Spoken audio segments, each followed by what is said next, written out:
Welcome to the Next Mountain podcast, where we explore transitions, finding your purpose, and creating meaningful impact. Today, we're joined by the incredible Colin Beavan. You might know him by his role as an environmental author, speaker, coach, and one of the most recognized voices on sustainable living. Colin has spent decades exploring how to live and what it means to do it in alignment with himself and connecting with others. And you'll see he brings a lot of depth into this conversation. Specifically, we'll dive into his journey of questioning life, success, identity, and meaning. And we'll explore how he built a very successful career and then stepped away from it to help others reconnect with what truly makes them feel alive. So I hope you'll enjoy this conversation as much as we did. And so without further ado, let's talk to Colin. Colin, hi. Welcome to the Next Mountain podcast. Hi, Marco. Hi, Natalia. Hi, nice to have you here.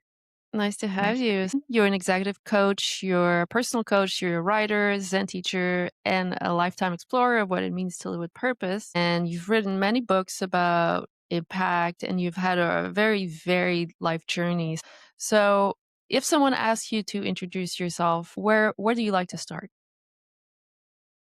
It depends on how naughty I'm feeling. A lot of times I just like to be, well, I'm Bella's dad. I have a 21-year-old daughter and like that. And then sometimes I'll be at a party and people say, "What do you do?" I say, "I'm a professional quitter." And they say, how do you make money at that?" And I say, "I help other people quit too." And then sooner or later they come over, "Hey, could we go and talk in the other room?" Yeah. I think of myself someone who was born really confused by life. I was confused by the way my family behaved. I was confused by their priorities. I was confused by the way they treated each other. And my childhood growing up was difficult. And then I had my own journey into drugs and alcohol, but I stopped, fortunately, as a teenager. But then I was like, okay, I have to get security. So I launched into work in such a way that I thought maybe if I accumulated money and influence and status and power, then I could have this castle where everything was controlled and not like when I was little. And then I did a bunch of different things. I had a PR business. I wrote books. I've done, been a professional speaker in a nonprofit. Now I advise people who are leaders and creatives and guides. But really, what the whole thing led me into was this big curiosity about how to live in a way that feels sure safe and sure accomplished, I suppose, but mostly vital. How do I live in a way where I feel in full contact with myself, with my life, and with other people? I'm curious, actually, was there a specific moment where you were going from, in this journey of starting and quitting, as you say, like, was there a pivot moment or sequence of events that led you to realize that the accumulation of status, power, influence was just not doing it for you? How did that come about? Yeah, I think it's important to say, I'm going to answer that, but I think it's important to say accumulation of money, power, status are not bad in and of themselves, right? It's not like we should go into Siddhartha did and go into the forest and strip down and wear no clothes and eat and drink as little as possible and starve ourselves, right? It's not that they're bad. It's that I got in a loop where I got successful and I was like, this doesn't feel good. So I must have gotten successful at the wrong thing, right? So I looped into another success and that didn't feel good. So I must have gotten successful at the wrong thing. And then it gets to the point where we're like, oh, the problem is I'm accumulating money, status, power, and I don't have meaning. And then so then I went for meaning and purpose, but then that too becomes a loop, meaning, purpose, and that too starts to become empty. And I think that none of us have one enlightenment in our lives where suddenly we're like, now I know. Yeah. We circle through the same things over and over again, but like in a spiral, meaning we are traveling upwards. So, I had a moment like that um, in particular, when I was 29. I had a PR business. I was living in the UK, and it was, money was just pouring into my bank account. Everything was fine. And I was like, well, I could grow it. But the people that I saw who were ahead of me in my career, I was like, I don't want to be like them. Also, I don't want to sit at a desk typing all the time about things that I don't care about, like the opening of another Barclays Bank on Main Street, you know, and and I think because of what I said about when I was young and already having this temperament, that question, like at that particular stage, I was like, let me out, like I have to stop. And at first it was really scary. Like I kept having these fantasies of going on a motorcycle trip. And I was like, what? Go on a motorcycle? That's nuts. What about my business? What? More than that, on a deeper level, I was scared if I go on a motorcycle trip, this idea of being free would seduce me and I would never be able to trap myself into this. Like, that's what I was really scared of. Like, wait, what if I break out and become free? Then who knows what will happen? And that was the first time, but I've had this over. And that, by the way, was also the time. So I did end up going on the motorcycle trip. And at the end of the motorcycle trip, I found my Zen practice also, and started to inquire into my spiritual life. So I suppose that's the first time that it happened. Hmm. And your story resonates, Colin, because I'm also a quitter. I did quit, and I wonder, because I was reading your story about quitting, and you mentioned that first you pushed it aside, right? That dream of the motorcycle, and you continued and you continued, and then at some point you could no longer do it, and you did it, right? And so I was curious, because some people come to me and they say, you were so brave, and or how did you do it, and I don't feel I had a choice. I don't feel so much that I had a choice at that time. It was what needed to be done. And maybe simply I was very in touch with how life was showing up, in me, in my body. So I wonder what made you do it, and why do you think some people do it or some people don't? What have you seen? All of us have different characteristics. Like some people have vision, some people have discipline, some people have staying power, if you like. And I think at the time that I made that particular transition, I even told myself, I don't have staying power. Another person might have more staying power than me. And staying power is not staying power or vision. Neither of them are good and bad objectively. They're good in certain contexts and bad in other contexts. So as it happens, I don't have that kind of muscle that makes me stay in things where I'm unhappy. And and I'm not saying that that muscle is bad, but I'm also not saying it's always good. So I think some people have a muscle, you know, um, that where they can just, power through being really uncomfortable. And that's great in certain circumstances. But I think we have to be careful because we also have to be listening to ourselves and discerning whether muscle should be being used at that time, right? Yeah. Um, so, so so, like you, I have a very sensitive nature, meaning sensitive to my somatics and my feelings. And so I felt overwhelmed and like I had to. I also want to say that the story's a little bit cliched, meaning like, so I gave up everything and rode my motorcycle around. But to be in this kind of what I call a Midas loop, the Midas loop is, if you remember the myth, King Midas was rewarded by one of the gods for helping someone. He said, I want everything I touch to turn to gold. And that's what happened. It is just everything he did was successful, if you like. When he did that, first he went to get a drink of wine, a drink of water. The wine and the water turned to gold. Then he went to kiss his daughter. His daughter turned to gold. So he had this success, but he couldn't be in contact with anything anymore. Everything became one dimensional, right? So in my case, the first time that happened, what I had to do was go on a motorcycle trip. But to become vital and alive does not require that we completely change all our circumstances either, right? That's an important thing to say. So when we're talking about shifting into vitality, it doesn't mean, by the way, you have to change everything. It means you have to learn to find a way to be in contact with yourself. Yeah, that's the crux of the story. I'm curious because reading about your life and the work that you've done, it seems that there was a phase of your life that was very visibility or outward, where writing best-selling books and being a speaker and being featured on TV. And something I've seen is some founders right now, especially in the like entrepreneurial culture, some of them they sell their business and they go like, okay, well now my next step is to be visible, is to be a thought leader or to do that. So I'm just curious if you have insight or you could tell stories from that phase of your journey. Yeah. It's interesting that what you just said, the founder, they have a successful business and they say, now the next phase is I'm going to be visible, right? Yeah. Is like, okay, I succeeded at that, but it doesn't feel like enough. And so I have to Yeah. find another way to be successful, right? Yeah. To be clear, there's nothing wrong of following your excitement to have a successful business or another.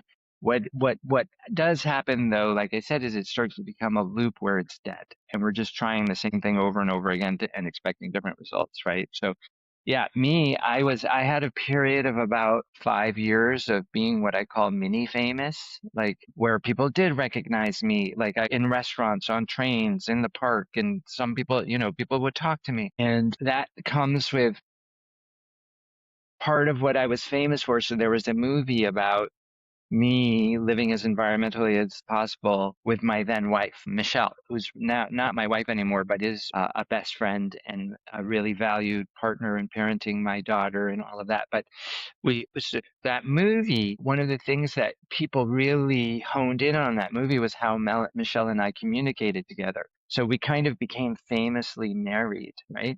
And then eventually it came time where we weren't going to be married anymore, and there were still newspaper reporters crawling around. So we faced the prospect of separating and it potentially being reported in the newspapers, and it was just the horrible, right? That was just horrible.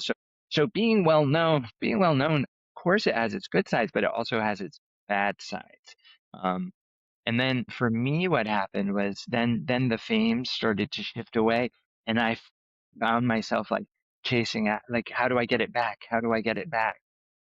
First of all, it's a little capricious. It's very hard to control fame, but also at a certain stage, you realize that fame is it's about status. It's about feeling connected. It's about feeling as though your group will take care of you because you're well known, all of that. It's about, and then on top of that, it's about feeling good about yourself and all of those things. All of those things, like being safe in your group, feeling good about yourself, can be found much more easily than through fame. And in fact, what's really rough, and we have this series on the subject of this Midas ship. What's really rough is that a lot of times the fame and the success actually causes us to withdraw from the things that we were hoping to get from our fame and success anyway. So Mm-hmm. you're famous, but now you can't leave the house. Mm. Yeah. Right. So suddenly you're famous, but now half the people just really do adore you, but the other half hate you, Yeah. right? Right. So it's a whole it's a trap of its own. It sounds very complex. There's two things I really enjoyed reading about success that I'd like to link to with what you're saying. First, there's something you said about whatever you're seeking towards, meaning or goal or success, once you reach it, it kind of loses its meaning, or kind of loses its, I forget the exact word. My sense was that the quest is kind of what's interesting. But then once you get it, maybe it's what you're saying. It's not exactly what you expected. It comes with other complexities, or if you can touch a bit on that. And then there's something you said about success becoming your identity. And I think this is really specific for our audience because they're entrepreneurs. They've been so fusional with their business and they sell it. And then there's this huge void. They've achieved success, but it's almost like the success is in the past, right? It's no longer who they are. So the who they are now without that, even though they're successful, becomes so confusing. Mm, Mention a couple of things here, but yeah, if you yeah, can I expand on think those. as you were talking, I was thinking, is it it success that we become addicted to? And I was thinking about a co-founder who's a client of mine, and very successful, raised with her co-founder an organization from the ground up, has like many people working for her, um, and does really and what they've built does really meaningful work in the community. And and and what's interesting is, so we as we're growing up as people, our personalities are formed. Our environment punishes us for some things and rewards other things. And so those things that we get rewarded for, that's what we be. And those things that we get punished for, that's what we hide, right? And and so some people, all of that, and it ends up they turn up being addicted to drugs or alcohol, right? That's the way the personality. But Yeah. some people do that. And what it is, it turns out that actually what happened, the personality got formed, gets really rewarded by society, and suddenly they can start a business or an organization, and it becomes successful because all of that, because our environment molded them in that way. But then the addiction becomes to stay the person that achieves the success, right? So I'm not sure. So for example, the co-founder that I was talking about, they built their business on relationships. They're really inspiring people. Everybody that works for them loves them, just wants to please them, just wants them to feel good. That now the thing about it is there they are with their successful business, but they can't step away from it because everybody will be demotivated because they won't be getting the reward of the co-founders giving them this lovely relational approval that the co-founders are good at. So that means that means not only did they learn like this great relationality in their family of origin and have to do it in their family of origin, but now these things have been reinforced and reinforced. So now, not only do they have to be this persona, this role that they've almost been made up because because what gets them approved by their parents, more or less, but also because if they step out and be a different person, their business will fail. So part of becoming alive doesn't mean, like my co-founder in this case, it doesn't mean that she has to step away from her business to feel alive again, but she has to rebuild how she is in relation to her business. So for example, you know, she she has a practice of saying, "What would you do if I wasn't here to ask?" That's the first question she has to ask. What would you do if I wasn't here to ask? And then they tell her, and then she, good, go do that. And then what she's facing now is that she used to be indispensable, Mm-hmm. and now she's not indispensable. And that's fiercely uncomfortable for her, right? Mm. It is the direction that's going to allow her to have a happy life. But the addiction, I think there is the hit of success, but there's also the ways that the success just reinforces us into this rigid person. And that's where I think the addiction is, because it's so fiercely uncomfortable to try to be someone else. It's what Mm. you know too, right? And it reminds me of the fear you were mentioning about the freedom. Stepping away from that identity you had was the fear of freedom and what would become of me if that happened. It's almost like leaning into your fears to discover what else is possible. But that's not easy. It's easier said than done. Right? Right. It's easier said. That's where is there a path forward from this place? Well, one is it to have a trusted friend or advisor to break our patterns. First of all, to break these patterns, these patterns of success we have. Which, by the way, doesn't mean we're throwing away success and won't be successful again. It means that we're going to allow ourselves to use our success actually in ways that make us feel vital and alive rather than close down our vitality in the services. Success serves our vitality instead of our vitality serving our success, right? So lost my train of thought. But that's well, I could pick it from there, but it's beautiful because that's some of the things we've interviewed a lot of people that are either to exit their business or they're in this transition. And the one moment that always is very vital is people start with their like, here's my business, this is what I do, this is what we've done, this is what we're going through. But there's always a moment where someone's, oh, but what I'd really love to do. or what really excites them that's been outside of the sphere of what they've allowed themselves to focus on, because especially when you take on all this responsibility, and like the example you say, you take on other people's well-being, or people stakes, raise and raise. But then I've seen that a lot, being around different fields, is that they'll start having like the fantasy of, let's say, starting a farm or doing something that's connected to nature, or helping little children or some. So I'm just curious, given that you work with a lot of people, you're a trusted advisor, you would say, to a lot of people who are in this general sphere. Do you have any experience, example of people connected to their aliveness through some of those, things? So I have both. What I want to say is I have both people who had fantasies and then they charged off after the fantasies, and I have people that had fantasies and they used those fantasies to inform what they needed to stay in what they were doing. Mm. So let me explain. So for example, a CEO came to me and said, I need you to help me find a new job. I'm like, why? And he says, well, what I do is I go into an organization that's somehow disorganized. I rationalize it, I normalize it, I make it run smoothly, and then I go to the next job. And he said, so I've done that here, and I'm bored now, and so I'm ready to find my next job. Help me find my next job. And I said, well, what will happen when you find your next job? He said, I'll do the same thing again. And then I was like, and then what? And then he's like, well, then I'll have to leave that job too because I'll be bored, and then I'll have to. So I said, so in other words, wherever you go, there you are. And so I said to him, I am going to help you find a job if it's right for you, but I want to explore first. What would it take for you to stay in this job? Well, I would really want to grow it and grow its capacity in this area and that area. Really, he said, I want to be a visionary, not an operator. I want to be a visionary.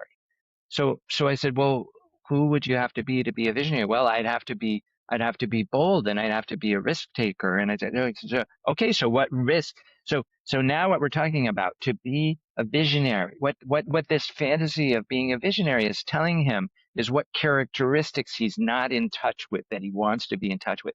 I want to be in touch with my boldness. I want to be in touch with my risk taker, right?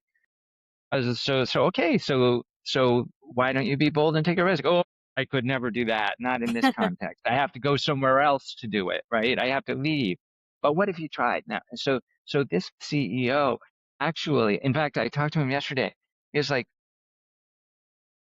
he um he happened to, there are these two very famous CEOs that he admires, and he's found a way to be in touch with both of them. And he just loves it and he's inspired by them. So he wrote to one and he said, hey, I'm going to have a dinner party and I'm going to also invite so and so, the other famous CEO. And then he wrote to the other famous CEO, say, I'm going to have a dinner party. I'm going to invite that CEO. And and he was just so excited because it was just like, wow, I'm just like, it felt so daring to him because they were like in a different stratosphere than him. He felt so excited. And also, by the way, he's grown his thing. Now, growth is not a value, is not necessarily a value, except he has a stand in the world that he wants to move towards. And it's not the movement towards the stand that's exciting him. It's the use of parts of his personality, right? So that's an example of, I have a fantasy, I want to go, but they stayed and actually manifested the fantasy in place, right? So vitality doesn't mean we have to leave. I think that's an important thing. We don't have to. On the other hand, I have a client, vice president of a big foundation, gave away a lot of money. And a couple of years ago, we had our first session.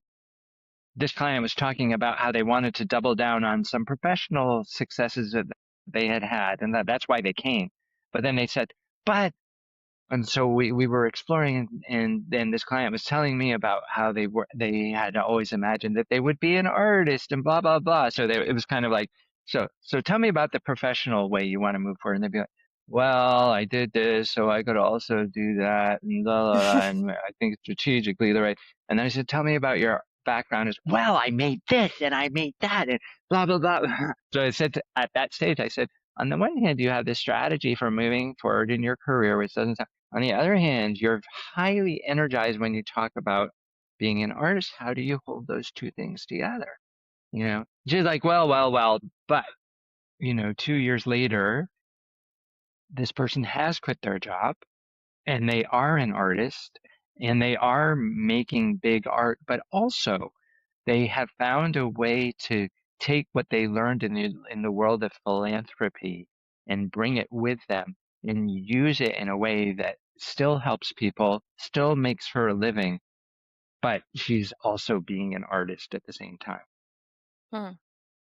That reminds me of often when we interview exited entrepreneurs, they mention all that they unlearned in the process of the transition, right? Which is a bit what you're saying. Like, I had to unlearn that this was a good side of me, or this were the only good sides of me, right? And the external validation of that. And so, for example, becoming an artist, it's also allowing yourself to be free to look at a different KPI than, I don't know, maybe your business P&L, whatever, like, how do I make money out of this? And it's more like, am I connected to my vitality, like you're saying, right? And so I think that's a process where they're often a little bit stuck because of how important the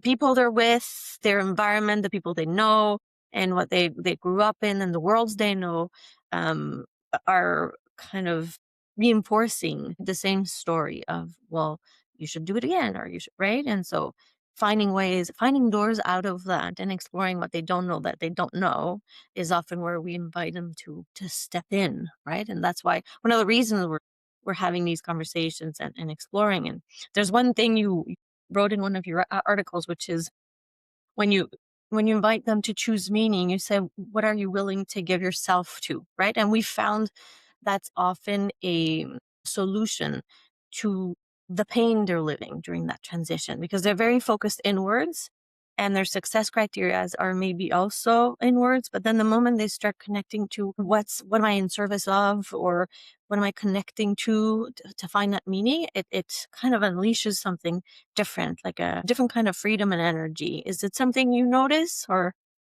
in your work? I notice both. Like, so when we look at Maslow's hierarchy of needs, like, oh, we need shelter, we need food, we need this, Yeah. finally, we need meaning. And then after meaning comes transcendence.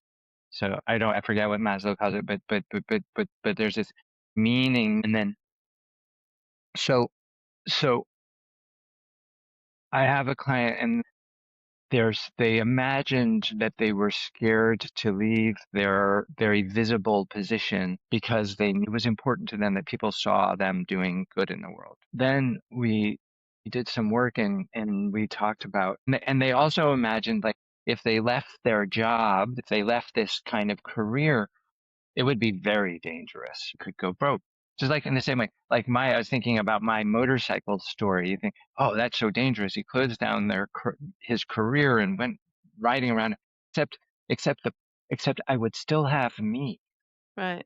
I would still have the me that built the career in the first place, right? It wasn't dangerous because it was the same me, except that what was dangerous was that I was exhibiting a different side of my character. So this this person I was just talking about, who said they felt they needed to be visible, we did some work and they were talking about how in their childhood they always like were A+ in school, blah blah, but their siblings struggled a little bit more. So their parents were like, "You're fine. You don't need our attention. You're fine." And then they just realized that in this career where they were getting a lot of attention was not about the attention they were getting in their career. They were like wanting their parents, well, they wanted their parents to pay attention to them, right? At the age of 45, right? So that, in other words, at a time where your parents paying attention to you won't help you anymore, but it becomes a habit. So just to say that first of all, the thing that we're scared of isn't necessarily what we think we're scared of, right? We're scared of having a feeling like, oh, Mhm. if you stop trying to get attention from society, then you have to face the pain of the fact that your parents didn't give you attention, right? So that's one. I really appreciate you talk about family of origin stuff, because in a way it's something that the more you dig into yourself, at some point you can't avoid looking into it, because we're all babies, we're all children in one way or another, and those parts are looking to be safe and secure and avoid the unknown, but in the process, that's what keeps us in a tighter and tighter, box. And this desire to feel alive feels like a kind of a door out of that box. Yeah. So we're all babies, and you could think of that pejoratively, like that's a bad thing, Yeah, but it's wonderful. Like if you yeah, watch a child playing, like give them a wooden spoon, and they're like, "Oh my God, I love this wooden spoon. Watch what I can do with it," right? right. So, and in some ways, what we're trying to do is protect the baby in us, Yeah, right? As opposed to embracing that. Oh, a baby's hungry, cries. If something happens bad to us, cry, right? Not try to avoid anything bad happening to us so we don't cry. Just cry. Something gives us joy. Have joy, right? So, and that's in a way, that's what we're returning to, stopping protecting ourselves from the world so that we can be in contact. You were asking Natalia about the meaning. A part of my client population are philanthropists, right? And also nonprofit executive directors. Their life is replete with meaning, so much meaning, right? Like, oh, I'm helping people all the time. Isn't that amazing?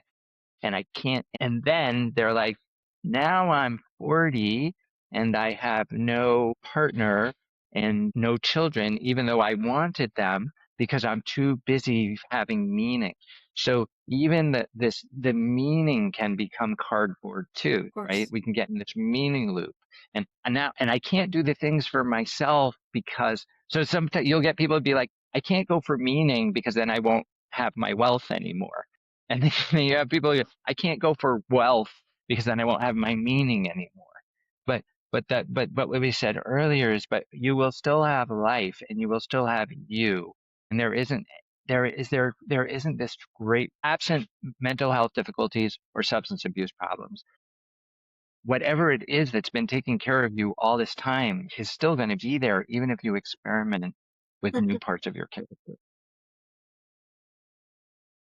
I'd like to link that to suffering because Mm, you write quite a bit about it, and in many ways, that's one of the things we notice too. It's almost like we and the people we coach and we have in our community, they become so free, right? And they think it's kind of like the hedonic treadmill. Like they think that was the end of the rainbow, some have called it. And then they get to the end of the rainbow, but then they're discovering suffering doesn't end.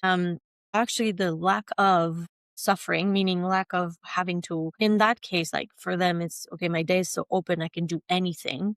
But that freedom becomes a pain in itself because I'm like, I have so much choice. Now it's horrible. mm, It's stressing me too much. And so mm. we often invite them to lean into some new suffering that would become like a quest to something different. Or so I'd like to hear you a bit about in suffering and yeah, how do you see that yeah. in your work? And I would just add, given the Buddhist context as well, that I assume informs your thought. I think there's a really powerful tradition behind approaching that question. So there's this, what a privilege it is, what an amazing lesson it is to get to the end of the rainbow and realize that the treasure chest is not there, right? As opposed to now chasing another rainbow and now chasing another, to just be like, wow, I'm free to spend my day as I will, right? And it's awful. I don't know what to do, right? And so, like we said, at first we have meaning in Maslow's hierarchy of needs. So now we can have a new struggle for meaning, right? And that will make us feel alive again. But even that's another rainbow, right? So and for a while we'll be engaged, and it may be a better rainbow than just chasing after, like, helping other people. Who knows? Who knows whether it is or a better rainbow or not? But it's another rainbow. And then, but sooner or later, we get to this place where there's nothing left to chase, right? And there's a beautiful story in Buddhism of, so Siddhartha Gautama grew up in a palace, so rich, and was bored. And then not only was that did that happen, but he saw a dead a dead body, a sick person, and an old person, and realized that for all the wealth that his father had given him, he was going to die, become sick, and grow old. Like, not in that order, but but and so suddenly he's like, everything I've done can't protect me from suffering, right?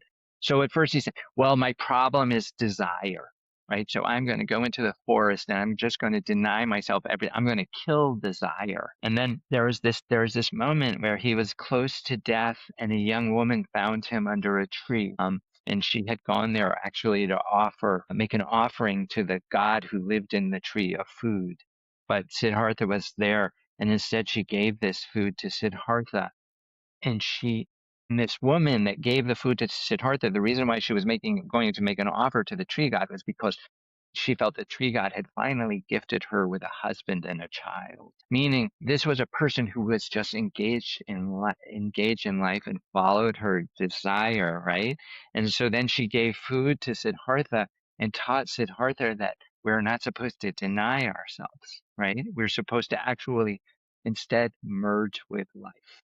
So this transcendence that we talk about, which is even beyond meaning, transcendence means that paradoxically, transcendence means descendance, which means that we descend fully into life and accept it as it is, love it, love ourselves, love our experience, love all of it, which means forgive it, which means give before, which means not ask if it's good or bad, just love it. And when we do that, when we love it, that means become one with it, right? And then at that stage, what we get is just awe at everything. The ant crawling across your floor, the, you know, the feeling that you have when you need to go to the bathroom, right? This is the sound of my dog barking, which you can't hear, like everything. My irritation at the sound of the dog barking, even loving that. So meaning is a step, and then and an important step, and then comes just everything has meaning. And everything is abundant.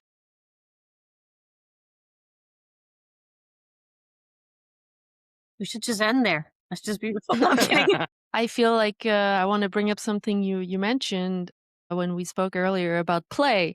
Just talk more about that, because it seemed like you have a very beautiful connection with the spirit of play. So play is so living in the moment is action without intended results. It just means live in the moment. It just means act. When washing the dishes, wash the dishes. When carrying wood, carry wood. When carrying water, carry water. Just act without intended results. Just be in it. That's called living in the moment. Well, play is action without intended results. You're just doing it because, wow, this is fun, right? And so this bringing a spirit of play means this feels risky or uncomfortable. Oh, you know what? I'm not going to offer all my employees this relational approval that they're looking for. I'm just going to say, what would you do?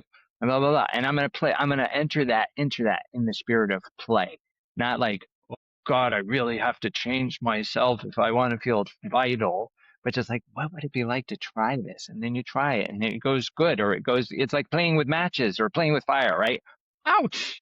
One time, or cool another time, right? You just bring the spirit of play to it. Alan Watts says that, well, it's not just from Alan Watts, it's from the Vindadic tradition, that actually what really happens is we are souls who completely understand the utter and infinite abundance of everything, and the utter and infinite abundance of love, and that we are all completely in love, loved, giving of love, like all of that. And they're like, but let's play a game where we forget that. Let's have a dream where all sorts of things, you have to fall in love, you have to make money, you have to have children, you have to die. Let's play that game. So he plays the play, but so we play that game, and it seems like it's really fun and everything. you know what, I'm bored of playing this game. How do I actually play this game in a way that feels a little bit more risky? I know I'll forget that I'm playing a game. I'll make it seem like it's real, right? And then we're born and blah blah. And then the whole thing is about reemerging into knowing that we're playing a game. The game, we don't even know the object of the game when we start. And then we can approach once we emerge. People say that we need greed and anger and desire to make the world turn. But greed and anger and desire, they're not bad and they're not good, but they're the opposite. If you're acting in order to serve those things, that's the opposite of play, right?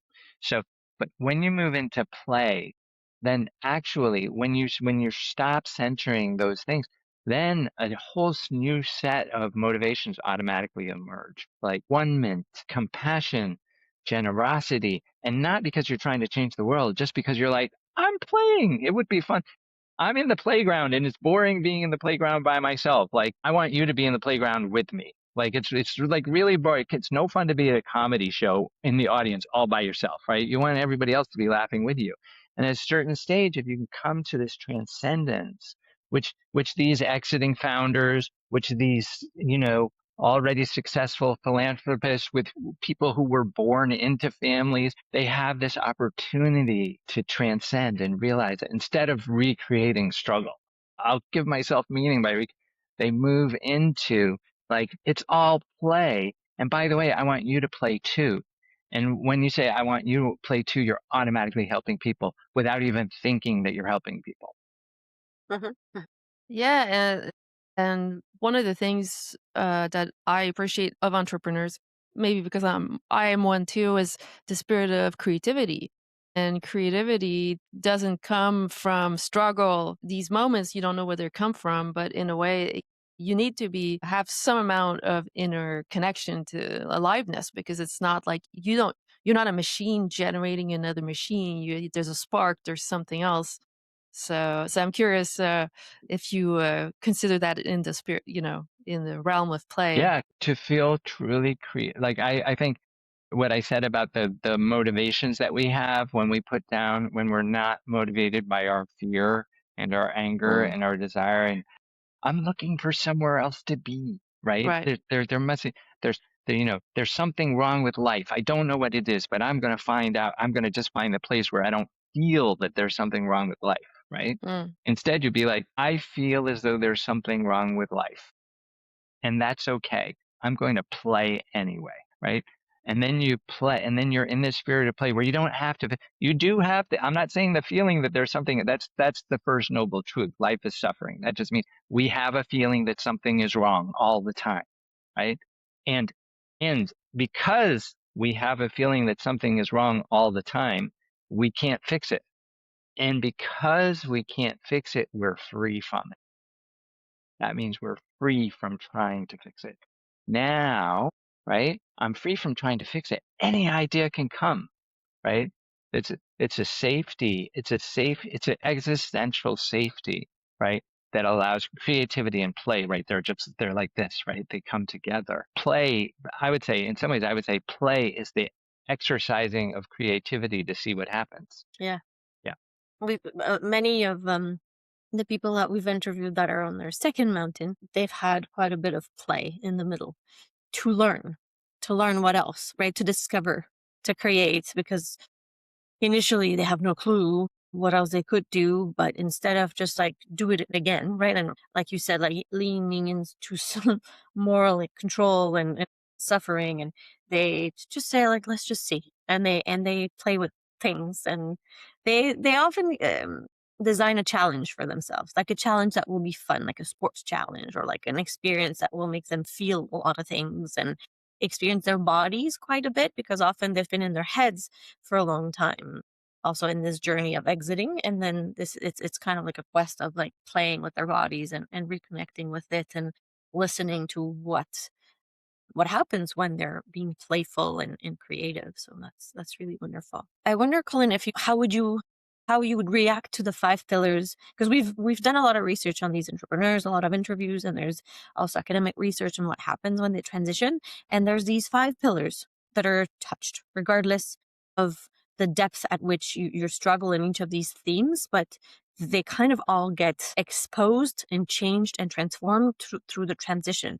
And so the 5 pillars are, the first one is identity. We've touched on it quite a bit, right? So you said, for example, how you start maybe exploring different conditionings or different parts of who you are through no longer being, like labeled the CEO of X or the founder of Y. So identity. Second one is like your structure of your day and your health, because they've been very, go, go, go and cortisol addicted because they have this very busy day, busy work. And now there's this spaciousness, but that doesn't really feel good initially because they're not used to it. It's quite different. And also physically, they're used to the adrenaline and the cortisol being really high. And now they have space, they have time, but not feeling restless. And I think you mentioned that also in like when you're in that kind of void, like feeling that restlessness of what's next or what should I do, and that fear. So structure and health. Third one is relationship. So because they're changing circles, also because they're a little bit isolated from the rest of society, because they've become really successful either because of money or whatever other success story that surrounds them. No one really gets them at that time until they feel really lonely. But also they are changing, and it's how do the relationship they're with changes too, right? So they're whatever, if it's their husband, wife, or friends, and also the group of peers they have are evolving. Fourth one, which you write quite a bit about, so is money. So they often become so either they get some money and now there's the fear of losing it, or it's more the fear of how people perceive me with it. It's just juggling with a new reality, which they thought would bring a lot of freedom, but actually brings a lot of complexity, which is not to say it's bad. It's just, it seems to be a mental burden at that time. And the last one is impact, right? That quest of meaning, which is not one everyone touches on, but we found it's a little bit like leaning into out of the solution, which is, find another quest for meaning, and that will kind of help solve some of the rest of the pillars. So you don't have to touch on all of them, but is there one that you see present in your work a lot? Is there one that you'd like to, react to? First, I want to react to the whole list. Like you said, struggle with identity, the structure of our day, our relationships, our money, and our impact. In other words, exited founders are just like everybody else. Indeed. So I like to say, the one thing that we have in common is that we all think we're different, And unique. right? All of us. Yeah. Yeah, that's right. That's right. It is true that we're special. All of us are special. All of us are loved as we are, not just for the common parts, but for what's different about us. That's true. But one thing that I think is important. So, for example, let's take the impact one. Let's say you have a third generation person who comes from a family of their grandparent was a president or the founder of a huge company, and now this person is in extreme wealth, right? The generation before them spent a lot of time structuring the wealth so that it would stay as legacy wealth for many generations, right? So now you're in the third generation, right? And you've got all this money and lots of imaginings like people only like me for my money. People only approach me because they want things. So relationship, you're actually veering away from relationship for fear that you're not loved for who you truly are, right? Which, by the way, is what all of us have, right? And then the other thing is impact. You can never live up to the impact of the grandparent, right? So like this. So all of these are, but now what you also have is I am different because I'm up from a family of legacy wealth, right? I have to protect myself and I have to stay in my bubble, right? And the thing about all of it is about breaking out of the bubble. Identity, structure of the day, relationship, money, impact. In some ways, it's all about breaking out of the bubble. So, and also about the thing that why it's important to understand and see that we're the same of it as everybody else is that we fall because if we think we're different, I'm different. I have to preserve all this wealth. I'm different. I have to have as much impact as my grandparent. I am different. People don't really like me for relationships. They don't like me. I have to be very careful about who I relate with, right? So then what happens is that what we're calling difference actually launches us into our same cycle of success again. I have to preserve the wealth. I have to preserve only special relationships. What it does is it sends us back into the old strategies which keep us from feeling alive in the first place. So instead, one has to be like, I'm scared. Mhm. What about you? Are you scared? I'm scared. I'm scared. I'm scared you don't love me. Mm, As opposed to, wait, did you come to my birthday party because you like me or because you think I'm going to give you money? Yeah. It's right, actually like, it's actually, you know what? I really like you, but I'm scared you don't like me. Mhm. right. I'm scared. That's a very risky behavior, right? Can feel like a risky, but that's how you feel alive. Yeah. Yeah, you're What's connecting to the fear under the initial fear, which is what you're yeah, saying, right? Because and their also initial fear is losing money, but if they really connect to what it's like, are people seeing me for who I am? And yeah, That's right. yeah. Yeah, and also like these, we call pillars, they're really starting points for conversation, for connection in a way. It's exactly. not like a measuring system, even though what's been interesting with trying to design, frameworks or ways it's a ways of relating into entering into connection. So rather than say, okay, well now I'm going to measure myself on relationships so I can fix my relationships, it's more like an opportunity to get into, oh, we noticed that you feel unsafe in your relationship. What does that mean? What does that look? And ultimately, I think we can all agree that, or I assume we can agree that more connection and relating to oneself and to each other and to the environment and to life is really the solution to the so-called problems that people have.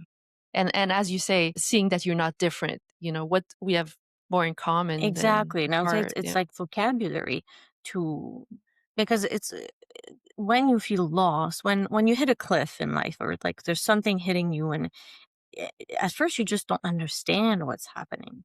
So this Hmm. we've noticed is just helping them see I'm normal. Because I'm not the only one feeling lost, despite the fact that in theory I'm successful, but I feel really strange, right? So these words, these pillars are more a way of saying, okay, I'm not the only one. I'm actually not different. There's other people feeling the same.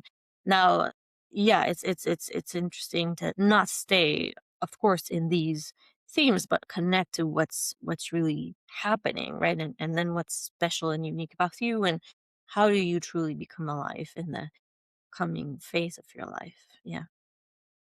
And not feeling stressed by the question, what's next? Because everyone is asking them, what's next? And they're like, "Ugh, I don't know." Yeah. So this has been a fascinating conversation. This is a fascinating conversation. It's really enjoyable to hear you speak so eloquently. I'm just curious, given our conversation, is there anything you feel that deserves to be said? I was thinking like, you're, suppose you're like listening to our conversation and like now asking like, what's a way out, right? So one thing is, um, just, uh, all our patterns we learned in the company of other people, right? Because of being in the company of other people. If we want to unlearn our patterns, we have to do it in the company of other people because we have to experience being loved outside of our patterns. So finding somebody like you guys or somebody like me who actually is able to love you through your transition help. But just a little thing, a little exercise that I've been using lately with clients is just to keep a vitality journal. So that means like keep on your phone or a little piece of paper and just notice during the day, where do you feel excited and alive and in contact with life? Mhm, So that means where do you feel expansive? And then notice when you feel closed down or constricted in your chest and your stomach. Where do you feel like you're just like not really in contact? And keep a journal like that, and keep it for a week, all day long for a week, every time. Just notice when you feel vital. Notice when you feel constricted. Keep the journal for the week, and you'll learn something meaningful about yourself that's going to help you head into more vitality. I really like Wonderful. the being able to live outside of our patterns, and it's an experience, so it's really something that makes it real and alive. I like that Yeah. reminder. Yeah, great reminder. So, I would assume that people can read you on Substack. Is Yeah, there any?